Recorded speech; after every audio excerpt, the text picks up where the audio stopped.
Yummy chicken sandwich.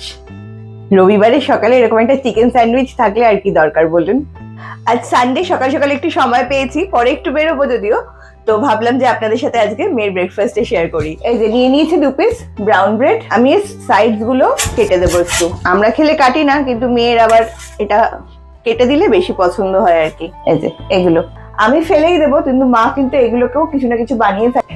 আমার কাছে 2 piece chicken কাবাব রয়েছে, এটা আমি কালকে বানিয়েছিলাম অ্যাকচুয়ালি বাড়িতে, তো সেটারই একটু লেফট ওভার রয়েছে, সেটা দিয়েই চিকেন স্যান্ডউইচ খেতে হবে, সেই বায়না হয়েছে। তো এটাকে হাফ করে কেটে নেব মাঝখান থেকে। এই যে এটাও ঘরে আমি বানিয়েছিলাম চিকেন কিমা দিয়ে।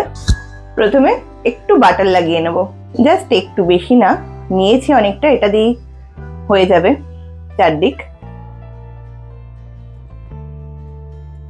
একটা চিজ স্লাইস দিয়ে দেবো, আর এখানে একটা লেটুস নিয়েছি।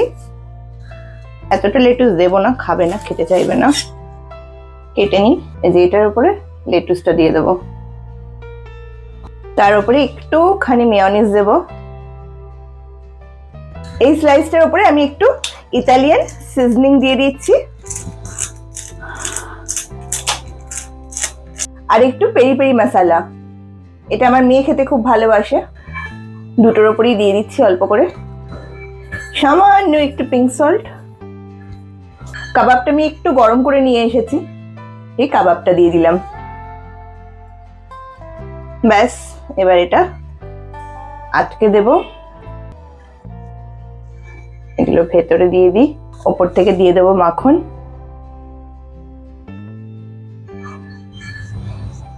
এদিকটা দিয়ে দিলাম, একটা দিকে মাখনটা মাখিয়ে নিলাম, আরেকটা দিকে প্যানের ওপরে এটাকে দেওয়ার পরে মাখনটা দেব।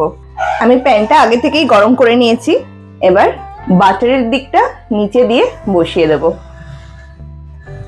আর উপর থেকে আরেকটু বাটার দিয়ে দেব। তাওয়াটা অনেকক্ষণ ধরে গরম হচ্ছিল, একটু উল্টে দিই, মানে একটা দিক ভালো করে সেকা হয়ে গেছে, ওই পাশটাও একটু সেকে নেব।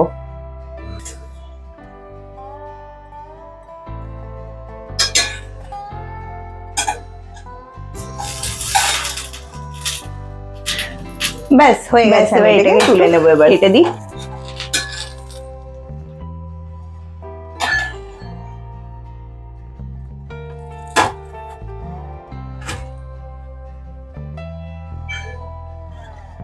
এই দেখুন ইয়াম্মি চিকেন স্যান্ডউইচ। রবিবারের সকালে এরকম একটা চিকেন স্যান্ডউইচ থাকলে আর কি দরকার বলুন।